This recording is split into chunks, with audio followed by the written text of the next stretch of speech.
हम लोग polarisation study कर रहे थे लास्ट क्लास में, एक बार मैं उसको फिर से दिखा रहा हूँ। तो इस पोलराइजेशन क्या है, आयनिक बॉन्डिंग बेसिकली स्टार्ट करी थी। इसमें एक चीज ये बताई थी, effective nuclear charge. Effective nuclear charge क्या होता है कि न्यूक्लियस आउटर मोस्ट शेल के इलेक्ट्रॉन को इसको अट्रैक्ट करता है, आखिरी वाले को। तो अंदर वाले जो शेल के इलेक्ट्रॉन है वो इन्हें क्या करने लगते हैं, रिपेल करने लगते हैं। इससे ये जो बाहर वाले शेल का इलेक्ट्रॉन है ये उतना फोर्स ऑफ अट्रैक्शन फील नहीं कर पाता जितना इसको करना चाहिए, यानी उससे कुछ क्या करता है, ये force of attraction come feel करता है। इस कमी को कितना कम हो गया उसको हम कहते हैं शील्डिंग इफेक्ट या स्क्रीनिंग इफेक्ट, और इसको निकालते हैं स्क्रीनिंग कांस्टेंट से। ये आगे हम चैप्टर पढ़ाएंगे, पीरियोडिक तब बताएंगे, स्लेटर्स रूल में से निकालते हैं इसे। तो नेट न्यूक्लियस कितना अट्रैक्शन कर रहा है किसी इलेक्ट्रॉन पर, उसी को हम कहते हैं Z effective, effective nuclear charge. एक चीज तो ये बताइए। दूसरी चीज जो बहुत इंपॉर्टेंट है वो है electronic configuration of cation. Cation के 3 इलेक्ट्रॉनिक कॉन्फ़िगरेशन होते हैं। देखो, एक कहलाता है नोबेल कॉन्फ़िगरेशन, एक कहलाता है स्यूडो नोबेल कॉन्फ़िगरेशन, और एक कहलाता है हमारा नॉन नोबेल कॉन्फ़िगरेशन। ये 3 तरीके के इसके कॉन्फ़िगरेशन होते हैं। ठीक, नोबेल कॉन्फ़िगरेशन उन्हें कह रहे हैं जिनके लास्ट शेल में 18 इलेक्ट्रॉन है, सॉरी 8 इलेक्ट्रॉन है, उनको तो हम नोबेल कॉन्फ़िगरेशन कह रहे हैं।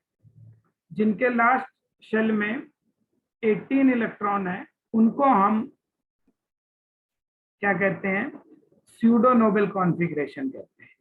उनको हम क्या कहते हैं, स्यूडो नोबेल कॉन्फ़िगरेशन। और जिनके लास्ट शेल, जिनके पास 20 इलेक्ट्रॉन है, लास्ट में 18 प्लस लास्ट के 2 दोनों मिला के 20 है, उनको हम नॉन नोबेल कॉन्फ़िगरेशन कहते हैं। तो इतने तरीके तो बेसिकली हमारे काहे के हैं, कॉन्फ़िगरेशंस कितने टाइप के होते हैं। अब ये कॉन्फ़िगरेशन देखो क्या है हमारे मतलब के, तो वैसे इस चैप्टर में आपके लेवल से बात करते हैं। तो आपके लेवल से अगर हम बात करें तो आपके लेवल से हमें सिर्फ 2 से मतलब है, एक है नोबेल कॉन्फ़िगरेशन से, एक मतलब है हमें स्यूडो नोबेल कॉन्फ़िगरेशन से। तो स्यूडो नोबेल कॉन्फ़िगरेशन जिनमें 18 है, दूसरे मैंने कहा नोबेल जिसमें 8 है। जनरली क्या होता है, जेड इफेक्टिव माने effective nuclear charge. Effective nuclear charge में हमने क्या कहा, इफेक्टिव न्यूक्लियर चार्ज माने जिसमें 18 इलेक्ट्रॉन लास्ट शेल में होंगे, और इनकी जो अट्रैक्टिंग पावर होती है यानी जेड इफेक्टिव होता है वो नोबेल कॉन्फ़िगरेशन वालों से यूजुअली ज्यादा। जितना जेड इफेक्टिव ज्यादा होगा अट्रैक्टिंग पावर न्यूक्लियस की उतनी ज्यादा होगी।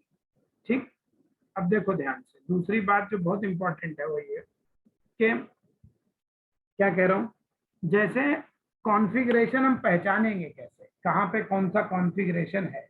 तो इसके लिए देखो क्या है, ध्यान से देखो। जैसे हमारा फर्स्ट ग्रुप है, जैसे हमारा सेकंड ग्रुप है। जस्ट सपोज ये सेकंड ग्रुप है, पुराने टाइम में सेकंड ग्रुप जो था, आज की डेट में उसको हम सेकंड ग्रुप को हम पहले मेंडलीव पीरियोडिक टेबल जब पढ़ते थे तो मेंडलीव पीरियोडिक टेबल में उसको हम 2 पार्ट में डिवाइड करते थे। एक को हम कहते थे सेकंड ए ग्रुप, एक को कहते थे हम second B group. Second group को आजकल सेकेंडरी ग्रुप कहते हैं, और सेकंड बी आजकल जो है वो 12th ग्रुप कहलाता है। इसमें ये एलिमेंट है। अब इनके जो डाई कैटायन है, 2 प्लस चार्ज बना दो इनका। तो जब 2 प्लस बना दोगे आप तो आप क्या देखोगे कि जो सेकंड वाले हैं उनका कॉन्फ़िगरेशन 2 प्लस बना के कितना आ रहा है, देखो उनके लास्ट शेल में 8 इलेक्ट्रॉन आ रहे हैं। Beryllium, magnesium, calcium, strontium, barium, ये सब पे +2 आ रहा है। तो इसलिए जब +2 का कॉन्फ़िगरेशन तुम बनाओगे सबके लास्ट में 8 आएंगे, बेरिलियम में 2। तो ये सब नोबेल कॉन्फ़िगरेशन वाले कैटायन कहलाएंगे। दूसरे हमारे जिंक, कैडमियम, मरकरी, अगर इनका कॉन्फ़िगरेशन 2 प्लस का बनाओगे तो इनका स्यूडो नोबेल आता है, क्योंकि लास्ट में इनके 18 है। ये वो दिखा रहा था कहाँ पे आपको नोबेल मिलेंगे, कहाँ पे आपको स्यूडो नोबेल मिलेंगे। ऐसे ही देखो ये फर्स्ट ग्रुप है जिसको 2 पार्ट में डिवाइड करते थे, फर्स्ट ए और फर्स्ट बी। फर्स्ट ए को आजकल सिंपली फर्स्ट कह रहे हैं, और फर्स्ट बी ग्रुप को आजकल 11 ग्रुप कहते हैं। ठीक, अब देखो ध्यान से, इसमें ये एलिमेंट है, इनके +1 वाले बनाओगे, फर्स्ट है तो +1 बनाओ, सेकंड है तो +2 बनाओ। तो ये फर्स्ट ए वाले लिथियम सोडियम पोटेशियम ये नोबेल कॉन्फ़िगरेशन, और दूसरे वाले हमारे नॉन स्यूडो नोबेल कॉन्फ़िगरेशन। इतनी बात थी। देखो अब हम आगे बात करेंगे इसके आगे। तो अब आगे क्या है, देखो ध्यान से समझने वाली बात है। जरूरत हमें इतने की ही है। फिर भी मैं आपको एक दिखाता हूं। एक जरा गैलियम का कॉन्फ़िगरेशन देखो, 31 इसका एटॉमिक नंबर है गैलियम का। ठीक, जिंक के आगे ही होता है। 1s2 देखो, 2s2 2p6, 3s2 3p6, 4s2 3d10। ठीक, यहां तक आपके 30 इलेक्ट्रॉन हो गए। ठीक, और ये 4p1 31, ये इसका कॉन्फ़िगरेशन है। तो पहले शेल में 2 इलेक्ट्रॉन, दूसरे शेल में 2 और 6 8, थर्ड शेल में 18, और यहाँ पे होगा आपके 2 + 1 3 इलेक्ट्रॉन। ठीक, ये गैलियम का कॉन्फ़िगरेशन। वॉइस नहीं आ रहा है तो एक बार बेटा जी स्नेहलता दोबारा ज्वाइन करो आप, तब आएगा। औरों को तो आ रहा है ना मेरा वॉइस, बाकी सबको आ रहा है? सबको मेरी आवाज आ रही है बाकियों को? ठीक है, तो बेटा जिसको नहीं आ रही है वो ज्वाइन करो, दोबारा रीज्वाइन कर लो, आ जाएगा। ओके, तो देखो अब जैसे गैलियम जो है हमारा 13 ग्रुप का एलिमेंट है, अगर इसका हम ध्यान से देखना +1 बनाए और गैलियम का +3 कॉन्फ़िगरेशन बनाए, तो +1 का मतलब क्या है, ये 2 8 18 बचेगा और 4s2 आगे रहेगा, है ना, +4s2 इतना और बचेगा। तो इसका अंदर ये क्या हुआ, 18 + 2 = क्या हो गया, 20। तो ये हमारा कौन सा हुआ, नॉन नोबेल कॉन्फ़िगरेशन। ठीक, और +3 बनाओगे तो ये तीनों इलेक्ट्रॉन निकाल दो, तो सिर्फ क्या बचेगा, अंदर तक वाले 18 तक ही बचेंगे। तब ये क्या हो जाएगा, स्यूडो नोबेल। अब समझो, मैं आपको एक शॉर्टकट में बता देता हूँ इससे, ये तो बना दिया।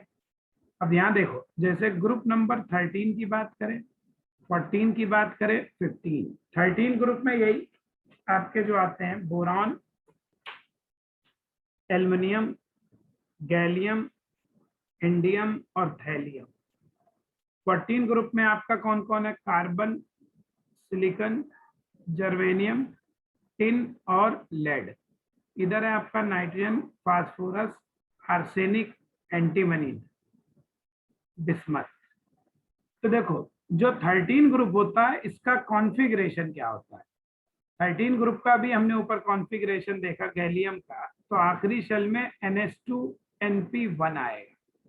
इनका बनाओगे तो आखिरी शेल में NH2NP2 आएगा, और इससे पहले इनके पास क्या होता है, N-1 के D में 10 है, S बल्कि पूरा ही लिख देता हूँ, एक मिनट। देखो N शेल आखिरी शेल हो गया, लास्ट शेल, तो उससे एक पहले वाले शेल को क्या कहेंगे, N-1 शेल, N-1 ही तो कहेंगे। तो उसके अंदर वाले के S में 2, P में 6, D में 10 है, 18 है अंदर, और इधर इतने हैं। ठीक, सेम ऐसे इसका भी है, आगे का सेम है इसलिए उसको नहीं लिख रहा हूं, केवल जो ये है। अब इनके देखो, ये जो एलिमेंट है, ये जितने एलिमेंट है, ये दो तरीके के ऑक्सीडेशन स्टेट शो करते हैं। एक को हम कह लें +1, एक को कह लें +3। ठीक, ऐसे यहाँ भी दो तरीके के होते हैं। ये शो करते हैं M+2 M4+, ये दो तरीके को कौन से M3+ और M5+ शो करते हैं।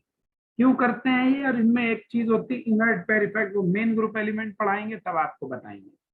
तो +1 जैसे गैलियम +1 बनाया था और ये बनाया था हमने, यही तो है।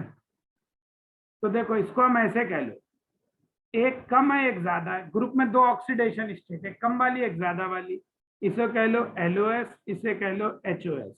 LOS HOS, अभी फुल फॉर्म लिखते हैं, LOS HOS। तो देखो ये LOS का मतलब क्या है, इसका मतलब है लो ऑक्सीडेशन स्टेट, शॉर्टकट में लिख रहा हूं ये है लो ऑक्सीडेशन स्टेट। HOS की बात करेंगे तो इसे हम कहेंगे हाई ऑक्सीडेशन स्टेट। ठीक, तो देखो जो लो थी गैलियम का +1 अभी मैंने ऊपर दिखाया, तो गैलियम +1 कैसा था, नॉन नोबेल, और हाई वाली +3 उसकी कैसी थी, स्यूडो नोबेल।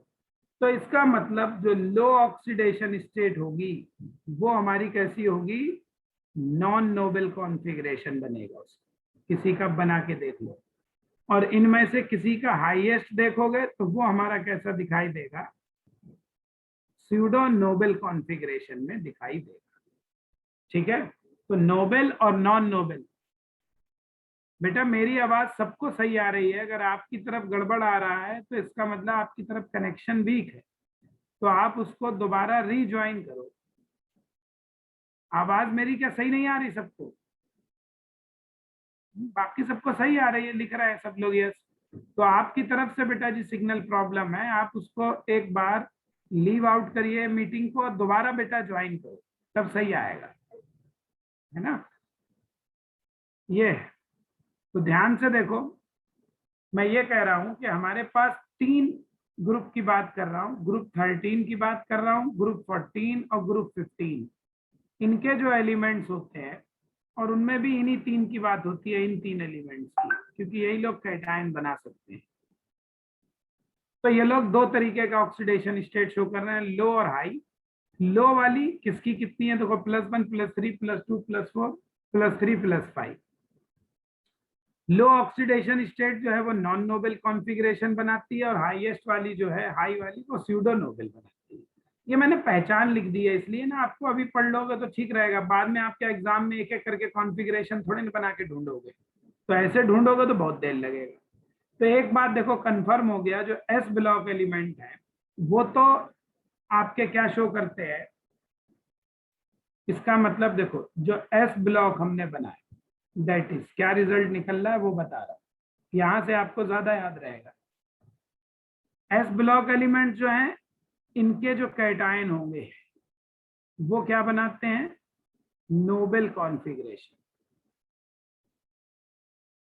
ठीक, कॉन्फ़िगरेशन को ऐसे लिख दे रहा हूं। जो हमारे डी ब्लॉक है, डी ब्लॉक का मतलब 11 एंड 12th ग्रुप की बात कर रहा हूं, जिंक वाले ग्रुप की और कॉपर वाले की। इनके जो कैटायन होते हैं वो हमारे कैसे निकले, स्यूडो नोबेल निकले।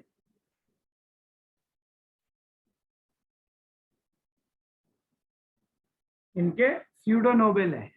उसके बाद जो है हमारा ये पी ब्लॉक वाले, पी ब्लॉक में कौन से कह रहा हूं, 13 14 15।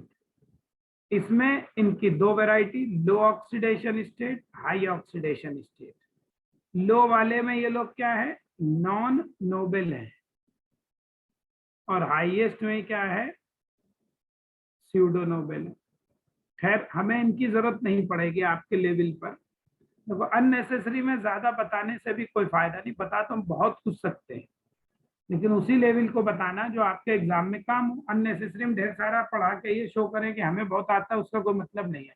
हमें कितना आता है आपको थोड़े ना शो करना है, आपका लेवल तो वैसे भी बहुत लो है जेई और नीट का, तो आपको उतना पढ़ना है जितने से आपके क्वेश्चन सॉल्व हो जाए एग्जाम में। तो देखो ये हमारी इसकी बात हुई। अब चलो टॉपिक चलता है हमारा, अब पोलराइजेशन है। ये एक्चुअली हमने ऊपर पोलराइजेशन की तैयारी कर ली, पोलराइजेशन अब पढ़ाता हूँ आपको, समझो। तो पोलराइजेशन क्या है, ध्यान से समझना। पोलराइजेशन क्या है, देखो जैसे कोई आयनिक कंपाउंड है, लेट एन आयनिक कंपाउंड,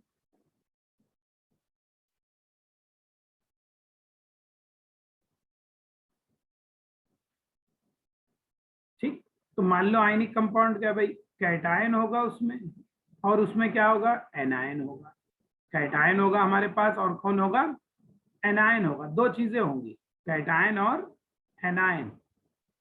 ठीक, अब ध्यान से सुनो, जनरली कैटायन हमारा छोटा होता है, एनायन हमारा बड़ा होता है, बस इसी को समझना है। तो ये आयनिक कंपाउंड है। अब कैटायन छोटा है, अपने इलेक्ट्रॉन तो अट्रैक्ट कर ही रहा है, कैटायन छोटा अपने इलेक्ट्रॉन अट्रैक्ट कर रहा है, लेकिन वो एनायन के इलेक्ट्रॉन को भी अट्रैक्ट कर लेगा। तो एनायन का इलेक्ट्रॉन क्लाउड देखो इसकी तरफ खींचने लगा, ये इसका इलेक्ट्रॉन क्लाउड इधर शिफ्ट हो गया ऐसे। तो ये बेचारा जो एनायन था, निगेटिव आयन जो था, जो गोल गोल था, स्फेरिकल था, वो कैसा हो गया, वो बेचारा थोड़ा सा दिखने ना चपटा टाइप, इलिप्टिकल हो गया, थोड़ा सा कैसा हो गया, elliptical. At the same time anion भी कैटायन को खींचेगा, लेकिन एनायन ऑलरेडी बड़ा है, उसकी अट्रैक्टिंग पावर कम होती है, इसलिए वो बहुत ज्यादा नहीं खींच पाएगा। तो उसको आप क्या कर सकते हो, नेग्लेक्ट मान सकते हो, इस वाले को तो नेग्लेक्ट कर दो। और ये क्या हुआ, ये चीज क्या हुई एक्चुअली, ये एक्चुअली इलेक्ट्रॉन क्लाउड जो गोल गोल स्फेरिकल था, वो बेचारा स्फेरिकल ना रह के कैसा हो गया, ये अंडे का, ऐसी चीज को हम क्या कहते हैं, इलिप्टिकल कहते हैं, है ना, ऐसा हो गया एनायन।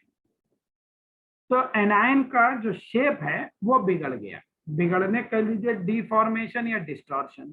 तो इसका ना यहाँ क्या हुआ, यहाँ पे क्या हुआ, डिस्टॉर्शन हो गया है।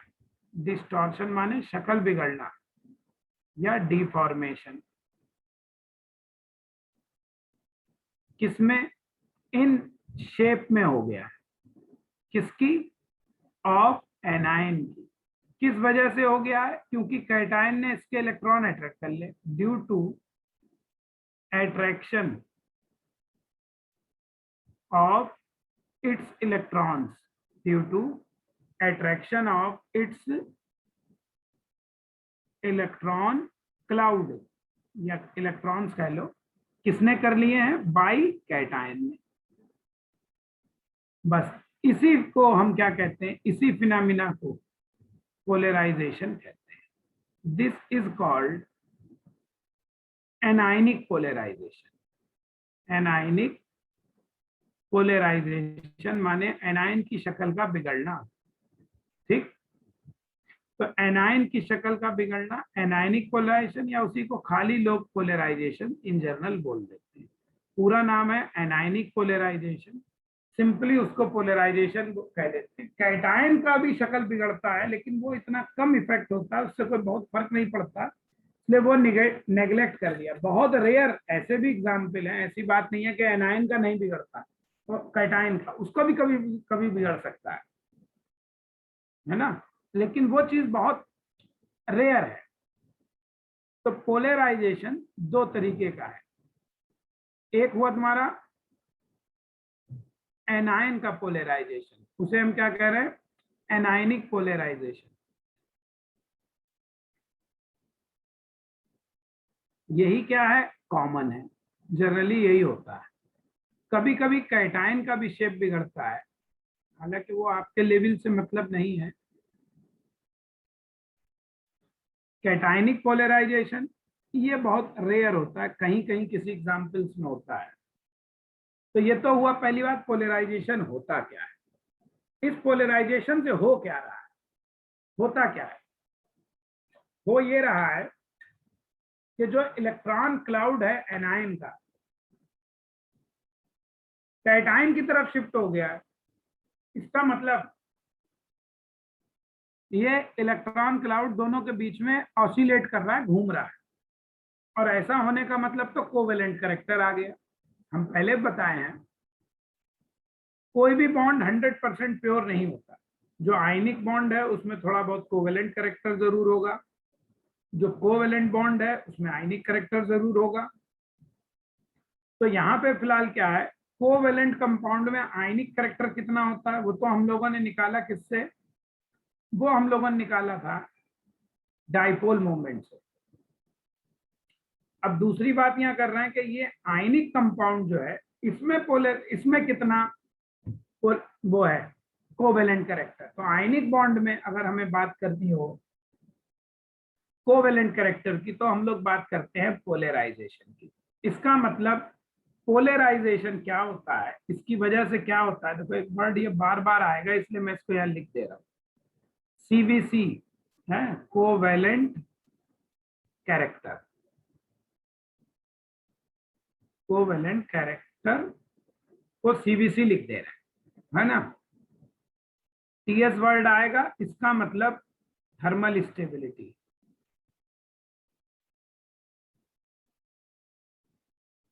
ठीक, पोल वर्ड आ जाए, ऐसे लिखने शॉर्टकट्स इसलिए लिख दे रहा ना, इतने बड़े बड़े टर्म बार बार बहुत लिखने पड़ेंगे। पोलराइजेशन कहते हैं। ठीक, चलो दो और है, ये बताते हैं।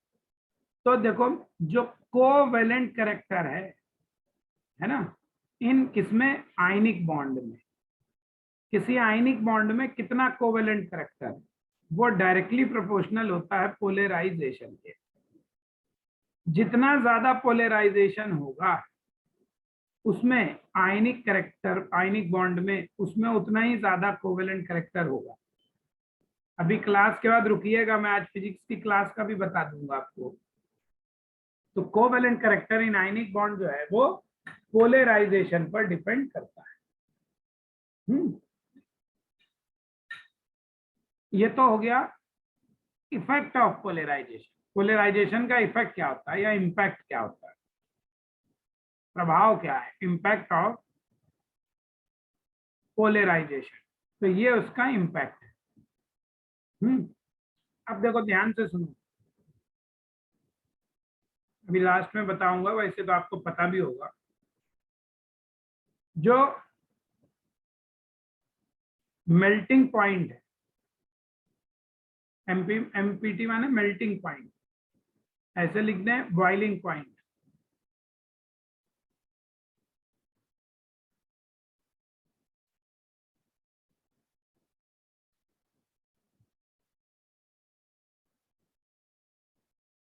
और सॉल्युबिलिटी, घुलना। कोवेलेंट कैरेक्टर जितना ज्यादा होगा उतना कम होंगे, यानी ये उसके इनवर्सली रिलेटेड होते हैं। ठीक, देखो चीनी पानी में देर से घुलती है, नमक पानी में जल्दी घुलता है। इसका मतलब आयनिक कंपाउंड की सॉल्युबिलिटी ज्यादा है, चीनी कोवेलेंट कंपाउंड है उसकी कम है ना। चीनी को आप मेल्ट कर लेते हो, चाशनी बना लेते हो, नमक को तो नहीं मेल्ट किया होगा घर में, इसका मतलब उसका मेल्टिंग बॉइलिंग पॉइंट बहुत ज्यादा है। ठीक, तो आयनिक कंपाउंड के मेल्टिंग बॉइलिंग पॉइंट ज्यादा, पानी में जल्दी घुल जाते हैं, सॉल्युबिलिटी ज्यादा होती है। और कोवेलेंट में उल्टा। तो इतनी बात तो यहाँ होगी। ठीक है,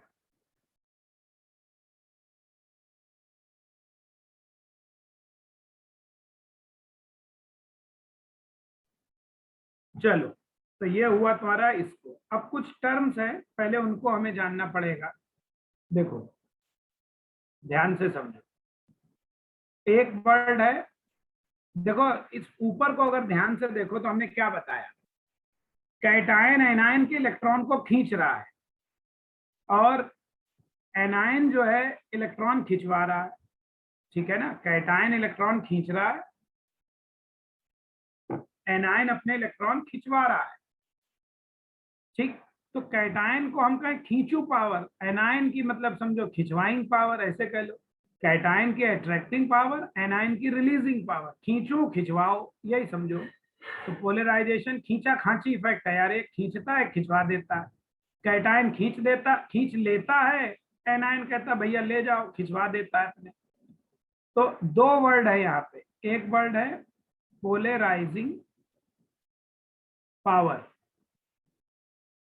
इसको हम पीपी लिखेंगे। ठीक, पोलराइजिंग पावर को लिखने का ऐसे पीपी से शॉर्टकट। ये किसकी होती है, पहली बात कैटायन की, माने ये क्या है, अट्रैक्टिंग पावर है।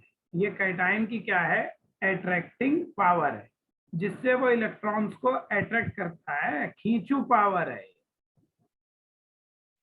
कैटायन खींचू है, अट्रैक्टिंग पावर है। अब देखो जो पीपी है ये किस किस पे डिपेंड करती है, पहले तो ये देखो, बल्कि अभी दूसरा पॉइंट होता है। एक दूसरा वर्ड है पोलराइजिबिलिटी,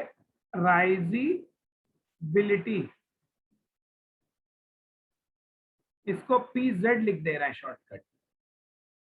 ये किसकी होती है, ऑफ एनायन की। एनायन की क्या, देने की टेंडेंसी, खिंचवाने की, माने रिलीजिंग एबिलिटी है। इलेक्ट्रॉन को रिलीज करने की पावर, तो ये रिलीजिंग पावर है ना, देने की पावर है। हिंदी इसलिए लिख दे रहे हैं, कुछ बच्चे हिंदी के हैं, वो कह रहे थे कि थोड़ा सा दिक्कत आता है। तो रिलीजिंग पावर देने की पावर है, खिंचवाना है ना, ये एनायन की है, ध्यान रखो। अब समझो ध्यान से जरा क्या कह रहा हूं। पोलराइजेशन कब ज्यादा होगा और कब कम होगा?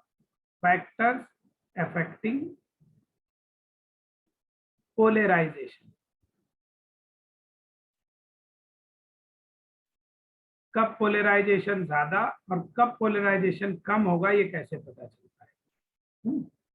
तो देखो एक एक करके। पहला पॉइंट, जो पोलराइजिंग पावर है, कैटायन की खींचने की पावर है, ये भाई देखो, एक जना खींच रहा है, एक जना खिंचवा रहा है। कैटायन की खींचने की पावर पीपी, एनायन की खिंचवाने की पावर पीजेड। खींचेगा कैटायन तब जब उसकी खींचने की पावर ज्यादा होगी, कब? जब उसका साइज छोटा होगा। तो कैटायन हमारा क्या होना चाहिए? छोटे साइज का। तो इसको कह दो साइज ऑफ कैटायन। जितना कैटायन छोटा होगा, उसकी अट्रैक्टिंग पावर उसकी ज्यादा होगी, ठीक। और एनायन जितना बड़ा होगा, उसके इलेक्ट्रॉन ढीले बंधे हुए होंगे, लूजली बॉन्डेड होंगे, तो वो उतना ही जल्दी इलेक्ट्रॉन अट्रैक्ट करवा देगा। तो एनायन का साइज क्या होना चाहिए? बड़ा, यानी डायरेक्टली प्रोपोर्शनल। पोलराइजेशन, देखो पोलराइजेशन सीधे सीधे डिपेंड करता है पीपी पर, ज्यादा होना चाहिए, और पीजेड भी ज्यादा होना चाहिए। जल्दी खींचो जल्दी खिंचवाओ, पोलराइजेशन ज्यादा होगा। तो हमें एक्चुअली देखना चाहिए पीपी कब ज्यादा होगी, पीजेड कब ज्यादा होगी। जब ये दोनों ज्यादा होंगे तो पोलराइजेशन भी हमारा ज्यादा होगा। तो पहला पॉइंट क्या कह रहा हूं कि कैटायन हमारा जितना छोटा होगा, उसकी इलेक्ट्रॉन खींचने की पावर उतनी ज्यादा होगी, और इलेक्ट्रॉन खींचने की पावर जितनी ज्यादा होगी, तो उसकी भाई पोलराइजेशन ज्यादा होगी। और एनायन बड़ा होगा, इलेक्ट्रॉन लूजली बॉन्डेड होंगे, ढीले बंधे हुए होंगे, कैटायन को जल्दी दे देगा, ले भाई ले जा। तो दो पॉइंट तो देखो ये आ गए। तीसरा पॉइंट और चौथा पॉइंट एक साथ, ठीक है। अब देखो, पोलराइजेबिलिटी को पीजेड लिख दिया मैंने, ठीक है। पोलराइजेबिलिटी का मतलब एनायन की इलेक्ट्रॉन देने की टेंडेंसी। कैटायन से कहेगा ले जाओ भैया। अब देखो, दोनों एक दूसरे के इलेक्ट्रॉन अट्रैक्ट करने की कोशिश कर रहे हैं, हालांकि कैटायन इसमें ज्यादा सक्सेस हो जाता है, वो ज्यादा खींच लेता है। खींचा खांची तभी होगी जब दोनों में अट्रैक्शन हो, और अट्रैक्शन प्लस माइनस है तब ज्यादा होगा, जब ज्यादा प्लस हो ज्यादा माइनस हो। इसका मतलब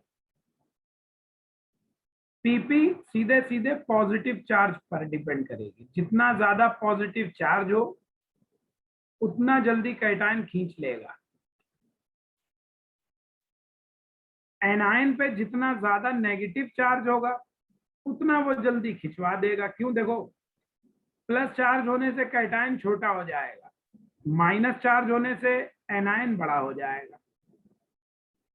प्लस चार्ज होने से कैटायन बड़ा होगा, जितना प्लस होगा, उल्टा कह रहा हूं, जितना प्लस होगा कैटायन उतना छोटा होगा, अट्रैक्टिंग पावर ज्यादा होगी, पीपी ज्यादा होगी, पोलराइजेशन ज्यादा। जितना बड़ा एनायन होगा, जितना बड़ा निगेटिव चार्ज होगा, उतना ज्यादा बड़ा होगा, इलेक्ट्रॉन उतना लूजली बॉन्डेड होंगे, जल्दी दे देगा, तो वहां भी पोलराइजेशन ज्यादा। इसको यहाँ पीजेड कहते हैं। एनायन के केस में पीजेड पोलराइजेबिलिटी। 4 पॉइंट ये हो गए।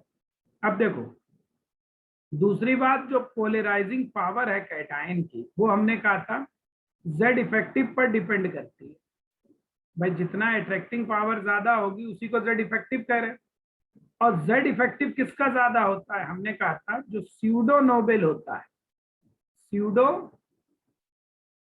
नोबेल कॉन्फ़िगरेशन ऑफ कैटायन, उसका जेड इफेक्टिव ज्यादा होता है किससे? Then Z effective of noble configuration, ठीक। तो इसका मतलब स्यूडो नोबेल के केस में ज्यादा पोलराइजेशन होता है, दैट इज मोर पोलराइजेशन होता है किसमें, इन स्यूडो नोबेल कॉन्फ़िगरेशन में, स्यूडो नोबेल कॉन्फ़िगरेशन वाले कैटायन। ठीक, वो ज्यादा कर देगा, एनायन को खींच लेगा। और 6 पॉइंट देखो, कैटायन को खींचना, एनायन को खिंचवाना है। खींचा खांची तभी होगी बेटा जी जब दोनों के बीच में कोई ना हो। अगर उन दोनों के बीच में कोई आ जाएगा तो फिर वो बाधा उत्पन्न करने लगेगा, ऑब्स्टिकल क्रिएट करने लगेगा। अब बीच में कौन होता है कैटायन आयन, बीच में कौन हो सकता है, बीच में हो सकते हैं सॉल्वेंट के मॉलिक्यूल, पानी के। तो एब्सेंस होनी चाहिए, absence of solvent molecule. Solid state में भी सॉल्वेंट के मॉलिक्यूल होते हैं, उन्हें हम कहते हैं वाटर ऑफ क्रिस्टलाइजेशन। कभी पढ़ा हो? क्या मतलब है, देखो एग्जाम्पल से दिखाता हूं, इसको ध्यान से समझना। जैसे हम कहें FeCl3 है और एक है FeCl3 6H2, ये कंपाउंड है। तो यहाँ पे आयरन और क्लोरीन है, अट्रैक्शन होगा। यहाँ आयरन क्लोरीन के साथ बीच में वाटर भी होगा तो अट्रैक्शन कम हो जाएगा।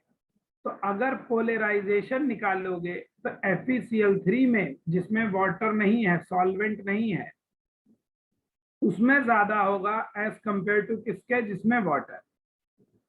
अब ये जो 6 पॉइंट आए, इन फैक्टर्स को हम क्या कहते हैं, ये जो 6 पॉइंट आ गए हमारे, ठीक 6 फैक्टर मैंने बताया आपको। दीज अबव जो 6 फैक्टर्स है,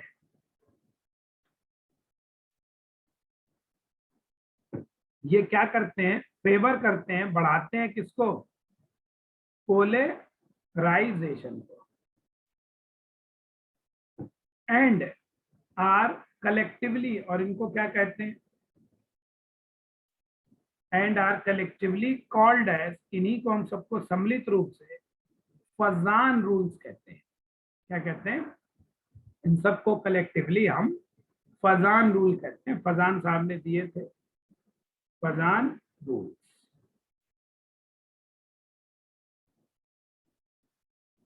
ठीक, तो ये कहलाते हैं हमारे फजान रूल्स। क्या होते हैं फजान रूल, इसका मतलब पोलराइजेशन को कहते हैं भैया तुम बढ़ जाओ, तुम्हारी वैल्यू बढ़े, ऐसा ऐसा होगा तो पोलराइजेशन बड़ा होगा, ज्यादा होगा। ठीक है। हम्म, देखो एग्जाम्पल दिखाता हूँ जरा, पहले यहां समझो। जैसे मान लो लिथियम, सोडियम, पोटेशियम, पहला एग्जाम्पल है, रुबिडियम, सीजियम, कैटायन है। ग्रुप में पीरियोडिक टेबल में तो जानते ही हो, ग्रुप में ऊपर से नीचे जाने पर साइज बढ़ता है, और पीरियड में लेफ्ट टू राइट जाने पर साइज कम होता है, इतना तो आप सबको पता ही है।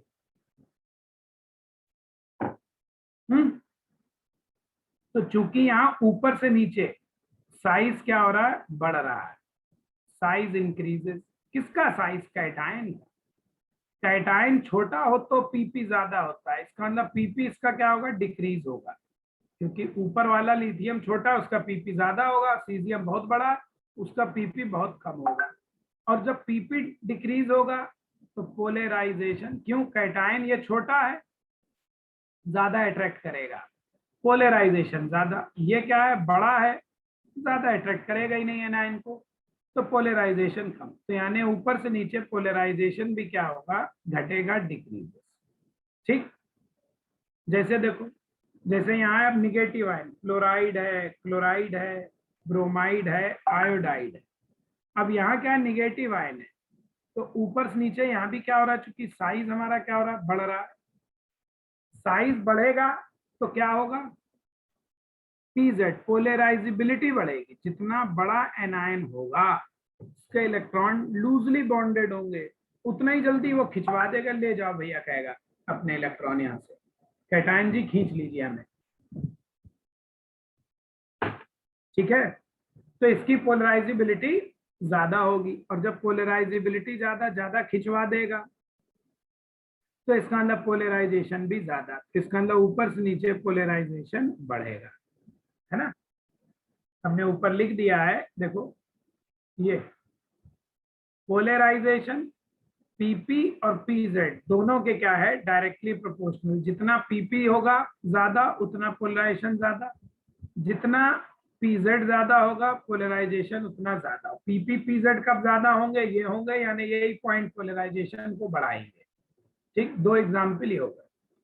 थर्ड देखो, जैसे हमारा देखो ये है पोटेशियम, बल्कि सोडियम लिखे। देखो सोडियम, मैग्नीशियम और एल्युमिनियम की बात करता हूं, तो सोडियम हमारा क्या फर्स्ट ग्रुप में है ना, सोडियम मैग्नीशियम, ठीक, और इधर एल्यूमिनियम +3। अब इधर से इधर क्या हो रहा है, देखो पीरियड में चल रहे हैं। पीरियड में क्या होता है, साइज डिक्रीज होता है और चार्ज भी देखो बढ़ रहा है, और चार्ज भी हमारा पॉजिटिव चार्ज बढ़ेगा, है ना। तो इसलिए जब दोनों ही ये कम हो रहा है ये बढ़ रहा है, तो पीपी हमारी क्या होगी, बढ़ेगी। जितना चार्ज ज्यादा हो, जितना साइज छोटा हो कैटायन का, उसकी पीपी ज्यादा। और जब ऐसे केस में अगर ये एनायन को जुड़ेगा तो इसका पोलराइजेशन भी बढ़ेगा, है ना। केस में इसका पोलराइजेशन बढ़ जाएगा। आ गई बात समझ में, ठीक है। देखो फोर्थ, देखो जैसे ये है N3 negative, O2 negative, fluoride negative. इधर से इधर क्या हो रहा है, पीरियड में लेफ्ट राइट, देखो नाइट्रोजन ऑक्सीजन फ्लोरीन पीरियड में ही होते हैं पीरियोडिक टेबल में, तो साइज क्या होता है, डिक्रीज हो रहा है। पीरियड में साइज डिक्रीज होता है ना। अब क्या होगा, पीरियड में साइज डिक्रीज हो गया, भाई बात समझ में आ रहा है। और चार्ज भी क्या हो रहा है, निगेटिव चार्ज, वो भी डिक्रीज हो रहा है। ये जो ऐसे लिख दिया है इसका मतलब इंक्रीजेज है। अब साइज छोटा हो रहा है, चार्ज भी कम हो रहा है, तो एनायन के इलेक्ट्रॉन जल्दी नहीं दे पाएगा, यानी उसकी पीजेड डिक्रीज हो जाएगी। और जब पीजेड डिक्रीज होगी तो पोलराइजेशन भी हमारा डिक्रीज होगी। 4 एग्जाम्पल समझ में आए होंगे। फिफ्थ देखो, जैसे हम बात करें सोडियम आयन की और कॉपर आयन की, देखो इसको समझो। सोडियम और कॉपर +1, इन दोनों की बात करें तो क्या होगा, देखना। सोडियम का कॉन्फ़िगरेशन 2,8 बचा, एस ब्लॉक है ना, और ये डी ब्लॉक वाला क्या होगा 2,8,18। अब तो याद ही हो गया होगा, एस ब्लॉक वाला क्या होता है, नोबेल होता है, नोबेल कॉन्फ़िगरेशन। ये क्या होता है, स्यूडो नोबेल कॉन्फ़िगरेशन होता है ना। और हम लोगों ने क्या पढ़ा कि स्यूडो नोबेल का जेड इफेक्टिव ज्यादा, इसका मतलब इधर से इधर क्या हो रहा है, जो जेड इफेक्टिव है वो जेड एफ ही लिखते हैं इसे ऐसे ही, इधर से इधर ये क्या हो रहा है, बढ़ेगा। ठीक, स्यूडो नोबेल का ज्यादा है, जेड इफेक्टिव बढ़ेगा। और जब जेड इफेक्टिव बढ़ेगा तो कैटायन की खींचने की पावर बढ़ेगी, तो पीपी बढ़ेगा। और जब पीपी बढ़ेगा तो ऑब्वियसली पोलराइजेशन भी हमारा क्या होगा, यहाँ पर बढ़ेगा, है ना। पोलराइजेशन भी यहाँ क्या हो जाएगा, बढ़ जाएगा। आई बात समझ में। जैसे देखो कैल्शियम +2, जिंक +2, ये है 288, ये क्या है 2,8,18। तो फिर वही ये नोबेल है और ये कैसा है, स्यूडो नोबेल है, सेम हो गया उसी की तरह। तो इसका मतलब इधर से इधर क्या हो रहा है, जेड इफेक्टिव हमारा क्या हो रहा है, बढ़ रहा है, स्यूडो नोबेल का ज्यादा। और जब जेड इफेक्टिव बढ़ेगा तो पीपी भी हमारी क्या होगी, बढ़ेगी। पोलराइजिंग पावर जब बढ़ेगी तो ऑब्वियसली पोलराइजेशन भी हमारा क्या होगा, बढ़ेगा। बताओ इतना सब लोग समझे या नहीं समझे अभी तक? बोलो भाई, अभी तक इतना समझे या नहीं समझे? चैट बॉक्स में लिखो।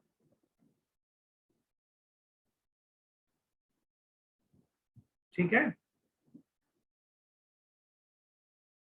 ठीक। ये तो हो गया पोलराइजेशन क्या होता है, कैसे होता है। अब समझो आगे ध्यान से।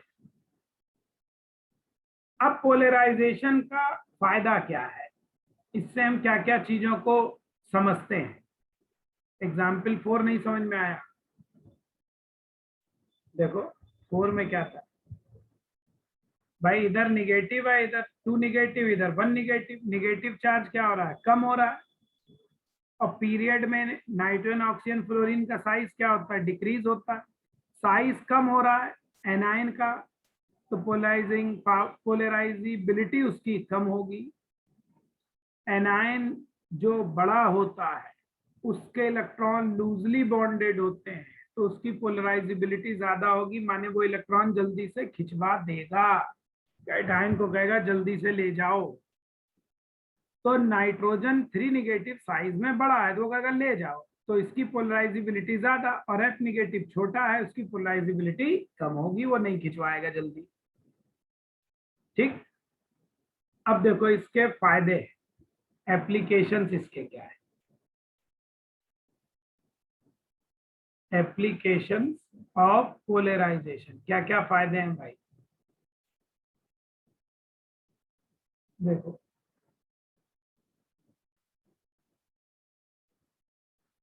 देखो एक बात बस ध्यान रखो, इसका सबसे ज्यादा एप्लीकेशन यूज होता है काय में, थर्मल स्टेबिलिटी।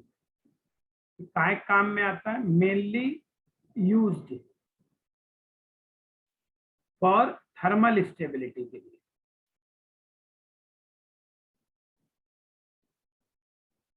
ठीक। थर्मल स्टेबिलिटी को शॉर्टकट टीएस लिखेंगे। अब समझो थर्मल स्टेबिलिटी का मतलब क्या होता है, जैसे किसी चीज को गर्म करो और गर्म करके तोड़ दो। कोई कंपाउंड है, मान लो कोई भी कंपाउंड है, समझना, और उसको हम गर्म कर रहे हैं, हीट कर रहे हैं, और उसको क्या कर रहा है, तोड़ रहे हैं, ब्रेक डाउन कर रहे हैं। ब्रेक डाउन माने तोड़ रहे हैं, है ना। तो देखो किसी कंपाउंड को तोड़ो गर्म करके, तो क्या देना पड़ेगा आपको, टेम्परेचर देना पड़ेगा कुछ। कितना टेम्परेचर देना पड़ा, इफ हाई टेम्परेचर अगर देना पड़ रहा, हाई टेम्परेचर इज गिवन, देना पड़ रहा है, या कम टेम्परेचर देना पड़ रहा है, if low temperature is given, या तो ज्यादा देना पड़ेगा या कम देना पड़ेगा। अगर ज्यादा देना पड़ रहा है तो इसका मतलब वो जल्दी नहीं टूट रहा है, तो हम इसे कहेंगे थर्मली मोर स्टेबल। ऐसी चीज को क्या कहेंगे कि उसकी थर्मल स्टेबिलिटी ज्यादा है, यानी उसकी हाई है, थर्मल स्टेबिलिटी ज्यादा स्टेबल है। और अगर कम टेम्परेचर पर ही टूट रहा है तो हम ये कहेंगे उसकी लो थर्मल स्टेबिलिटी। ठीक। पहला पॉइंट तो ये। अब दूसरा पॉइंट जो बड़ा काम का है सर, उसे और सुनिए। जो थर्मल स्टेबिलिटी है ये किस पर डिपेंड करती है, डिपेंड अपॉन, ये दो फैक्टर्स पे डिपेंड करती है, दो बातों पे। एक तो पोलराइजेशन पे डिपेंड करती है, जितना पोलराइजेशन ज्यादा होगा थर्मल स्टेबिलिटी उतनी कम। तो एक फैक्टर तो पोलराइजेशन है इसका, और दूसरा फैक्टर ये डिपेंड करता है लैटिस एनर्जी पे। दूसरा किस पे डिपेंड करती है ये, लैटिस एनर्जी। अगर लैटिस एनर्जी ज्यादा है तो ये ज्यादा होगी। लैटिस एनर्जी अभी चैप्टर के आखिर में पढ़ाएंगे। तो ये हो गई बात हमारी, थर्मल स्टेबिलिटी पोलराइजेशन के इनवर्सली प्रोपोर्शनल और लैटिस एनर्जी के डायरेक्टली। इसका मतलब दो चीजों पे निर्भर करती है, पोलराइजेशन पे और लैटिस एनर्जी पे। अब सवाल उठता है दो चीजों पे निर्भर कर रही है यार, हमको कैसे पता चलेगा वो कौन से फैक्टर पे हम अप्लाई करें, क्योंकि दोनों का उल्टा आंसर है, हमें कैसे पता चलेगा भाई, है ना। और वो क्यों उल्टा है इनवर्सली, और वो क्यों डायरेक्टली है, ये भी पता होना चाहिए। तो देखो लैटिस एनर्जी तो बेसिकली फोर्स ऑफ अट्रैक्शन होता है आयंस के बीच में। तो जितना अट्रैक्शन फोर्स ज्यादा होगा थर्मल स्टेबिलिटी ज्यादा ही होगी, क्योंकि वो चीज उतनी देर से टूटेगी। पोलराइजेशन के क्यों इनवर्सली है वो भी हम देखेंगे। तो देखो अब ध्यान से,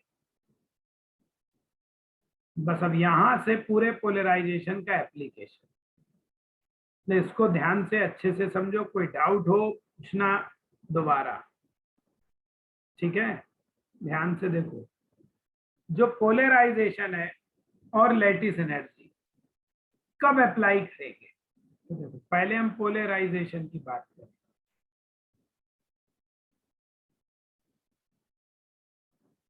और किसके लिए बात कर रहे हैं, थर्मल स्टेबिलिटी के लिए।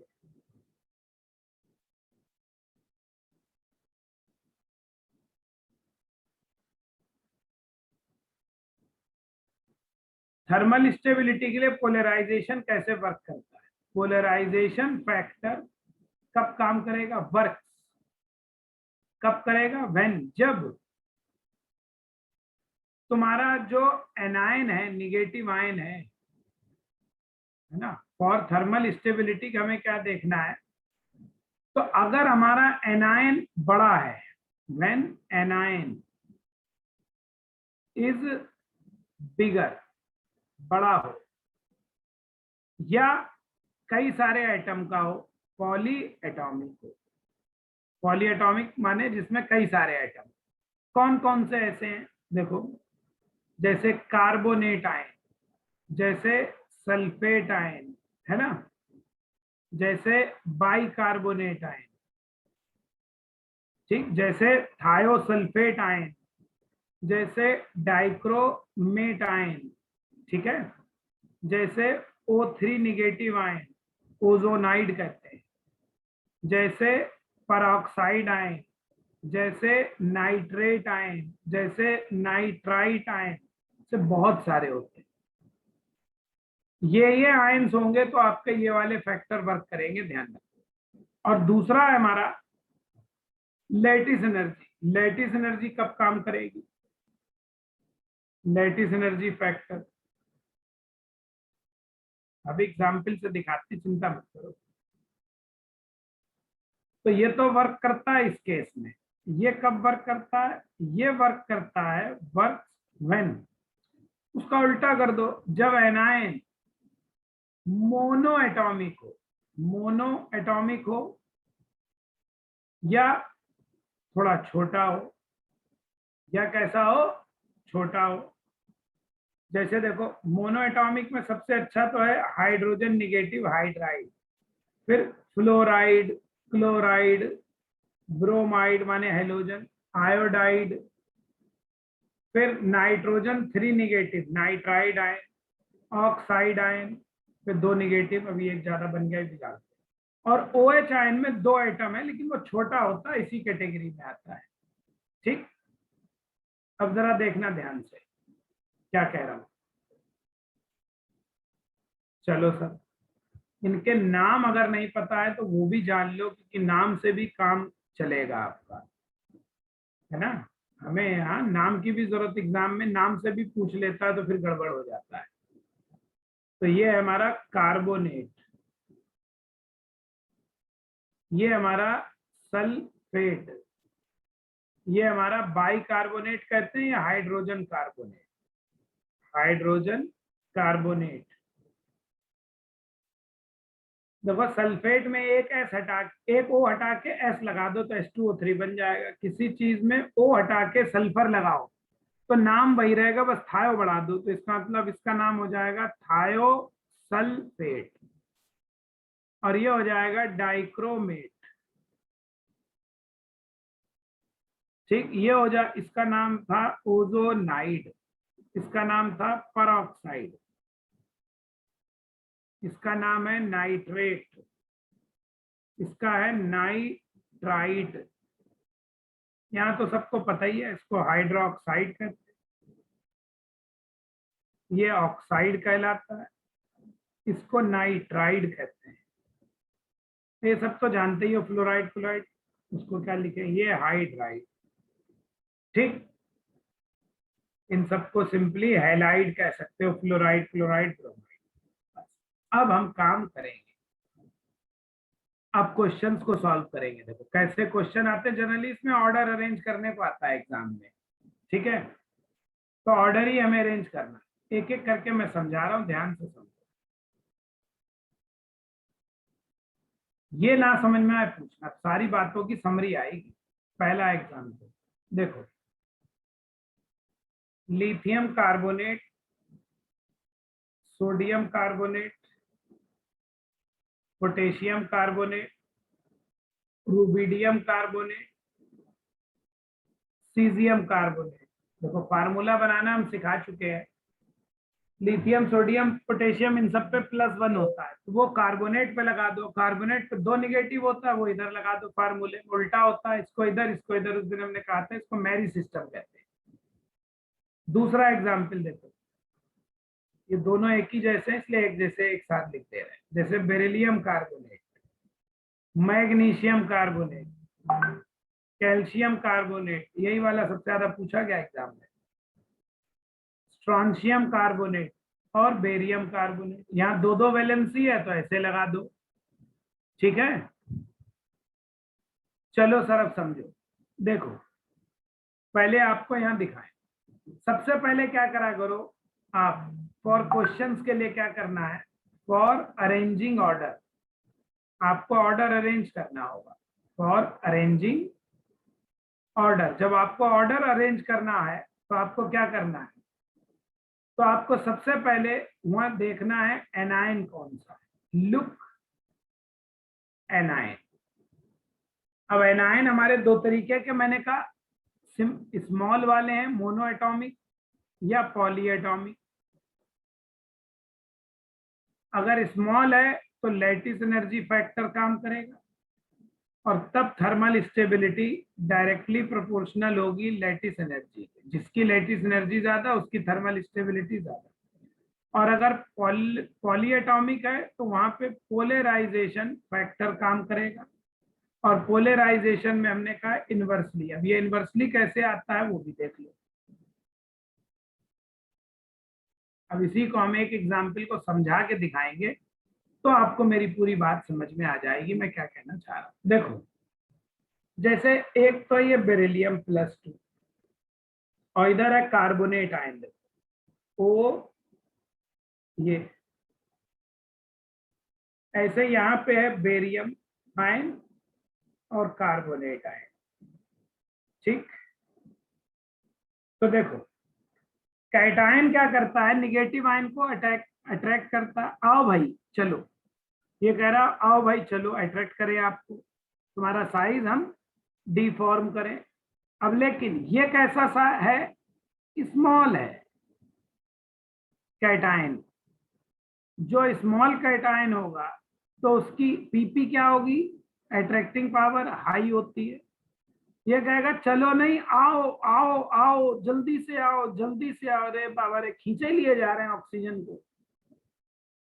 ठीक, तो ऑक्सीजन जब बेचारा खुद ही खींचे जा रहा है, तुम खुद सोचो यहाँ पे खींचे ले जा रहे हैं, तो जब खींचे ले जाएंगे तो आप गर्म करो तो ऑक्सीजन क्या कह रहा है, अरे तुम थोड़ा ही गर्म कर दो बहुत, हम तो खुद ही भागने को तैयार है इनके साथ, ये हमें भगाए ले जा रहे हैं।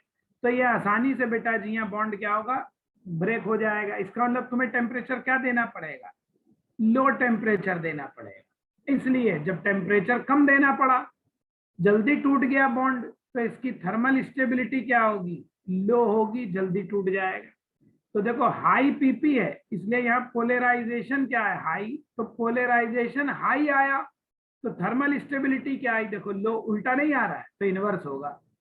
यहाँ क्या है, आ जाओ, क्यों, इसका साइज क्या है, बिगर कैटायन है, और जो बिगर कैटायन हो गया, बड़ा हो गया, तो उसकी पीपी क्या हो जाएगी, अट्रैक्ट करने की पावर कम हो जाएगी, इसलिए पीपी कम, इसलिए इसका पोलराइजेशन भी क्या होगा, कम होगा। और जब पोलराइजेशन कम होगा तो ये कहेगा हम तो भैया ऑक्सीजन को खींच नहीं पा रहे हैं। तो ऑक्सीजन कहेगी हम टूटे कैसे ये बॉन्ड, तो हम तो तुम तो खींच ही नहीं पा रहे हमें, तो हम ये बॉन्ड तोड़ नहीं पाएंगे, तो तुमको यहाँ क्या बहुत सारा टेम्परेचर दो तब हम टूटेंगे। तो जब टेम्परेचर ज्यादा दे दिया तो इसका थर्मल स्टेबिलिटी क्या हो गई, देखो हाई। तो देखो low polarization, high thermal stability. High बात समझ में नहीं आई, यहाँ पे क्या है लो पोलराइजेशन। तो एक बात समझ में आ रही होगी कि पोलराइजेशन और थर्मल स्टेबिलिटी का हमारा रिलेशन क्या है, इनवर्स है। अब समझ में आ गया इनवर्स कैसे हुआ। ऊपर इनवर्स डायरेक्ट लिख दिया था, रीजन बता दिया। तो अब यहां से यहाँ ऑर्डर अरेंज कर देते हैं। देखो दोनों ऊपर से नीचे सेम ऑर्डर है भाई। ग्रुप में ऊपर से नीचे चलो, इधर लिख दे रहा है ग्रुप में ऊपर से नीचे चलोगे, top to bottom, top to bottom, group में ऊपर से नीचे चलिए। तो हमारा क्या हो रहा है, साइज ऑफ कैटायन क्या हो रहा है, बढ़ रहा है ना, इनक्रीजेस। जब कैटायन बढ़ता है तो पीपी उसकी खींचने की पावर कम होती है, छोटे की ज्यादा होती है, अट्रैक्ट है, पीपी डिक्रीजेस। और जब पीपी डिक्रीज होगी तो पोलराइजेशन भी क्या होगा, घटेगा, ये भी डिक्रीजेस। और जब मेरे बच्चों पोलराइजेशन ही कम हो गया और उसका थर्मल स्टेबिलिटी से रिलेशन क्या है उल्टा, तो थर्मल स्टेबिलिटी क्या होगी, इंक्रीज। सेम इसमें भी आएगा, तो इसको लिखने की जरूरत तो है नहीं, कुछ समझे। तो ऊपर वाले ज्यादा कम स्टेबल है और नीचे वाले ज्यादा स्टेबल है। नीचे वाले स्टेबल है, थर्मल स्टेबिलिटी बढ़ रही है, ऊपर वाले कम स्टेबल है। ऊपर वालों को तो हल्का सा गर्म कर दो वो टूट जाएंगे, नीचे वालों को बहुत गर्म करोगे तो टूटेंगे। अच्छा देखो ये हमारा फर्स्ट ग्रुप है नहीं, और ये कौन सा है, सेकंड ग्रुप है। चलो ऐसा करते हैं, अब इन दोनों ग्रुप को कंपेयर करते हैं। बस यहीं तक पढ़ाएंगे अभी, पहले समझ ले से 2 मिनट फिर बात भी करनी है। इधर से इधर लेफ्ट टू राइट चलो, पीरियड हो गया ना, ये first group second group. Period में क्या होता है, साइज। अब भाई कार्बोनेट तो दोनों में सेम है भाई, उधर sodium ion, magnesium ion, potassium ion, calcium ion. तो पीरियड में साइज अभी हमने क्या बताया था, डिक्रीजेस।